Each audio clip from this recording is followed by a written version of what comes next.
been a couple of minutes, so let's go ahead and get started. And if anyone joins late, that's fine. So this session is called Writing Inclusive Documentation. My name is Alana Burke. I work at Amizi.io doing documentation training and development evangelism. You can find me on Twitter and Drupal.org at aburke626 and on Slack as Alana Burke. So we're going to go over a few different topics today. The first one is why. Why is it important to make your documentation inclusive? The next one is, don't make assumptions. We don't exclude. We'll go over some do's and don'ts. We'll talk a little bit about accessibility. We'll talk about your writing and content. And then finally, we will talk about design. So why is it important to make your documentation inclusive? Documentation should make people feel supportive. The point of documentation is to help and inform and educate. People don't want to feel excluded. They don't want to be labeled as inferior, either as individuals or as members of a group.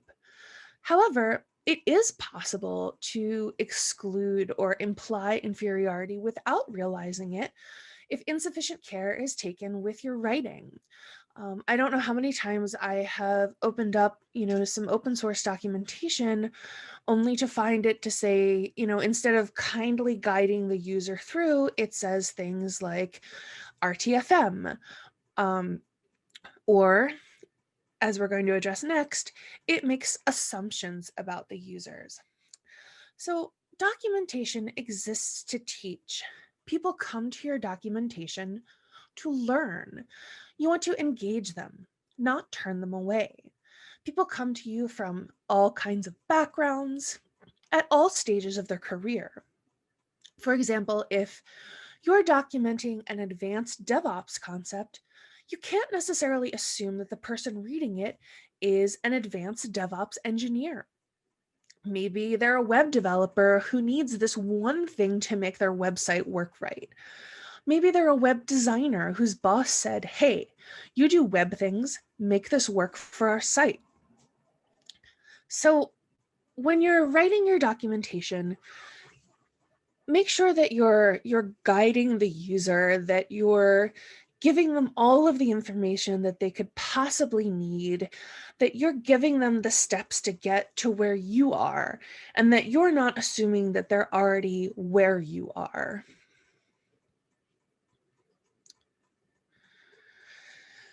And when we talk about not making assumptions, here's some concrete steps that we can take. Define everything. Don't assume that a user knows what tools and programs you're talking about. Define them or link to them.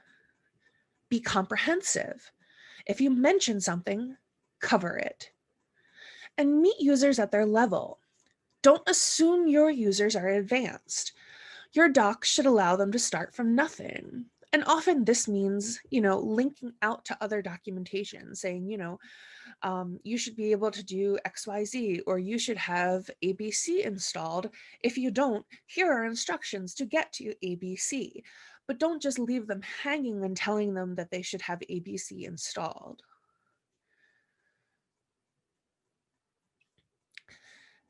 And make sure that we don't exclude. This is a really large one and a very broad sort of topic. So let's talk about this. Be aware of your word choices. This is a lot subtler than you might think. There are a lot of language pitfalls. So let's go over some major ones. Ableism is one I see a lot. So your code is not driving you crazy. You're not OCD about tabs versus spaces. You don't need a sanity check. And your app is not cripplingly slow. You're not triggered by writing in a language you don't like. And avoid saying dummy variable. When we talk about gender, avoid it. There's almost no reason to use gender in tech documentation. Speak directly to the user is one way to do it, saying, do this, do that, or use they. There's no reason to use he or she. And avoid phrases like man hours or mankind. Some other types of things I see, that old spaghetti code, it's not ghetto. We can use much better words. One that is actually really difficult for me because it's harder to identify because we use these words so often in our language and we don't think about them is jargon and idioms. So the ones that are easier to avoid are the ones that might have offensive or racist origins. We use jargon to create a comfortable setting, but it can have the opposite effect, of course, if it's offensive or racist. But of course, folks from other cultures and language may not understand our jargon and idioms, which is why we want to avoid them, because this may lead to them either misunderstanding content or feeling excluded. And when you're talking about documentation, especially tech documentation, many of your users are not going to be from the United States or natural English speakers. So you may be writing for a lot of people whose first language is not English. So keep that in mind, because many idioms don't translate well from country to country. So for example, saying, hit it out of the park could potentially turn what you think is a source of encouragement into a source of embarrassment if the person fails to grasp that expression.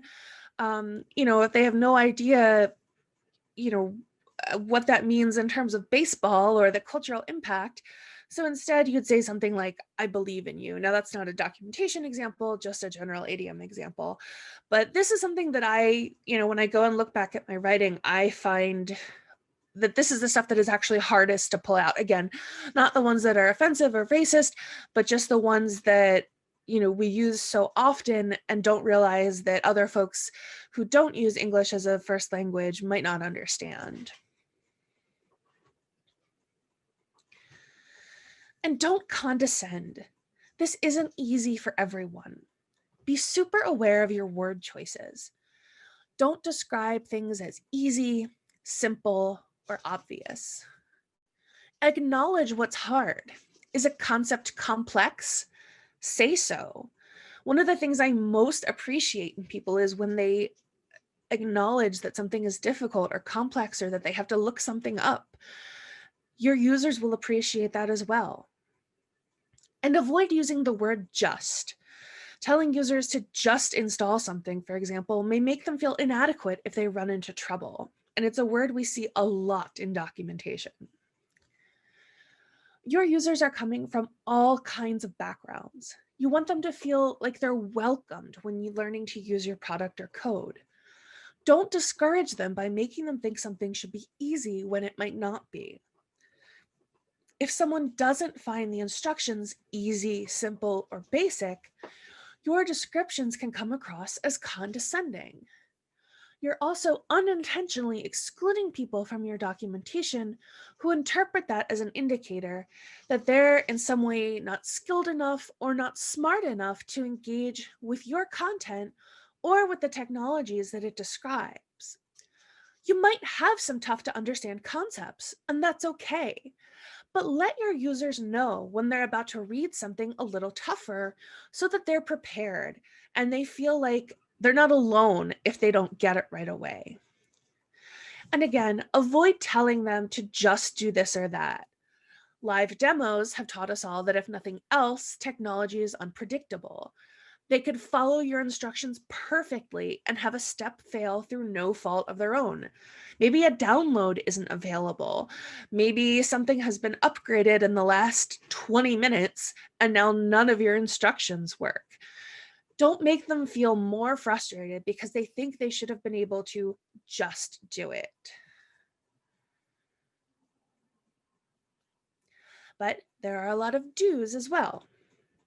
Keep your docs updated. This is a major one, so major that I've given an entire other talk about it. Make your docs searchable. and give examples with use cases. Keeping your docs updated, this needs to become a part of your development culture. When code is updated, so is documentation. They also need to be edited periodically. Consider making this the duty of one person who has considerable writing experience and is a keen copywriter and editor, but who also has technical experience. Having a dedicated person to keep up your documentation, like me, can save a lot of trouble. And you can ask my boss if you don't believe me. Make your docs searchable. People are going to search if they need to find just one thing. Help them. Don't make them read through all of your documentation trying to just find one thing. And give example code with use cases. Why would I need to do this? Why would I need this? How does this come into play? Why would I use this thing this way? One of the first things I noticed in our documentation when I came on board was that we had a lot of examples, which was great because I didn't really understand some of what we were doing and how it worked because I wasn't really a DevOps engineer. And looking through our examples helped me to better understand our code and what it did. And some don'ts. Don't make people download something. Don't make them download a PDF. Not only do they not want it, you can't take it back. You can't update it. You can't keep PDFs up to date. Don't hide your documentation links. Don't hide them deep within your website. Don't make them hard to search for. Keep them front and center. Don't rely only on video documentation. I have seen a big uptick in the rise of video documentation. I've created some of it myself, but don't rely on it as your primary form of documentation. It's not as accessible, and a lot of people don't learn well that way. It's perfectly fine as an addition to your current documentation because there are people who do learn better that way, but make sure that it's just affirming your current documentation and it's not replacing it. And don't skip steps. Guide users through each step. This is a comic that's been around for a while with the how to draw an owl. Draw some circles. Draw the rest of the owl. Many times, documentation just gives us the big steps, assuming users can fill in the blanks. But again, don't assume anything. Give your users all of the information that they need. Again, accessibility. Don't ignore the principles that you apply to your website. They apply here too. Make sure your documentation is accessible both in the sense that it's easy to get to, as well as all of the principles of web accessibility. Make sure that there is one canonical source for your documentation. Keep it up to date. If you have legacy documentation, make sure that it's clearly marked as legacy documentation and that it links to your current documentation.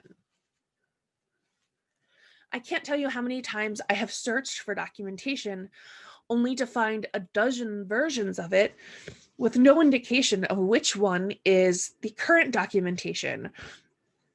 Or, and sometimes this is a problem in Drupal's documentation, you're searching for something in a current version and then you click on something and it takes you back to another version. And it's hard to keep yourself on the current version of the documentation while searching for something. So things like that are not ideal. You want to keep your users, let your users control the version of the documentation that they're looking for while they're searching. And some basic accessibility rules. Images. Use them when needed. Screenshots can always be helpful. Ensure that they're large enough. No one likes tiny little screenshots that we can't see what's going on. Or link to a larger version. Make sure that you always have a description. Diagrams should be explained in text. Just like videos, images should be an addition to your documentation. You may think, well, how do I make a screenshot in addition to my documentation? Well, when it comes to accessibility, think, how would you describe what's going on in this screenshot to someone who can't see it? and then do that, because the people who can't see that screenshot still need to follow your documentation just as much as the people who can see it. So make sure that you're writing your documentation for those people as well. Your videos, again, must be captioned or have a transcript. And languages. Can your documentation be translated? Is it available in other languages? Google makes this super easy. There are lots of various, content management systems and things that make translation super easy, especially if you know that you have folks, or an audience from another country or who speak another language who are focusing on your technology, your documentation. Make sure that your content is available in another language. Now let's talk about content and writing. You want to keep your readability, keep your writing at a grade 9 level or below. There are lots of tools to analyze this. I like to use the Hemingway app to grade your writing. It doesn't have to be perfect. Because of the nature of technical writing, you are going to have big words or sentence structures that you just can't make shorter, you can't simplify, and that's okay. Do the best you can. Most people can actually only comfortably read writing that's 4 to 5 years below their maximum education level. So don't ever worry about the grade level being too low. People aren't going to ditch your documentation because they think it's too simple. But you do want to aim for a sentence length of about 20 words, so keep them short. And you want to keep to 2-syllable words when you can. Use contractions where possible. I tend to write my documentation as though it's something I were speaking. So in that sense, it's fairly casual writing. Because technical writing can be very dry, so keeping it conversational makes it flow a little better and makes it a little easier to read. I keep the sentences short.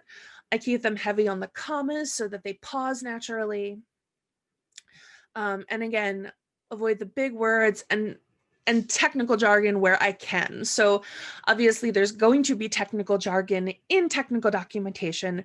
So where it's possible to remove it, I do. One pitfall I see in technical documentation is pronoun confusion. So referring to multiple things in the same paragraph or sentence by the same pronoun. So starting to refer to something by it, and then referring to another thing by it, and then by the end of it, you don't know which it you're talking about. So when in doubt, just keep using the noun.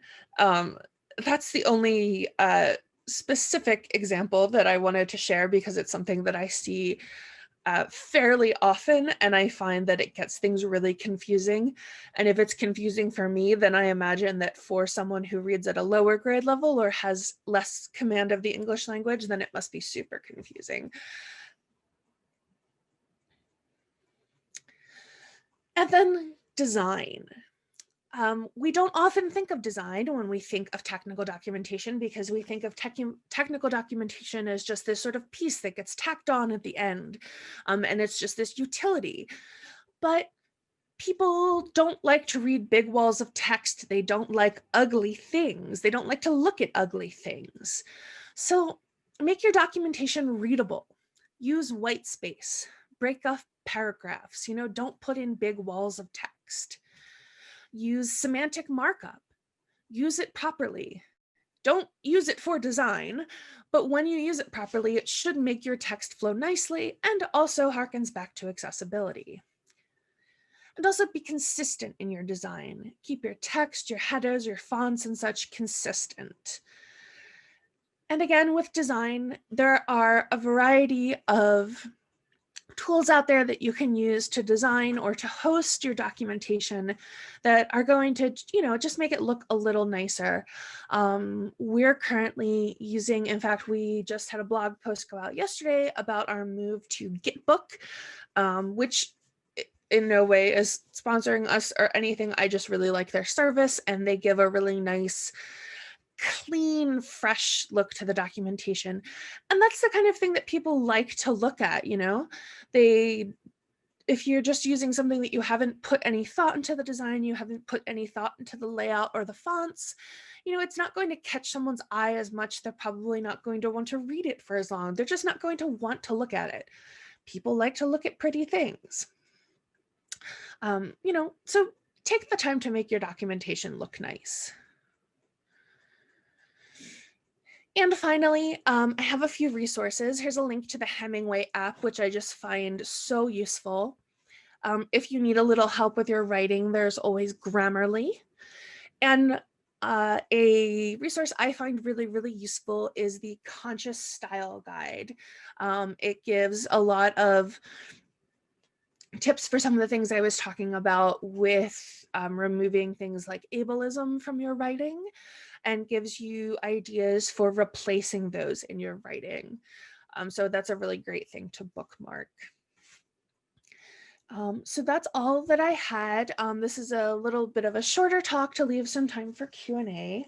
So if you have any questions, now would be the time to ask them. I don't see any over, oops, what happened?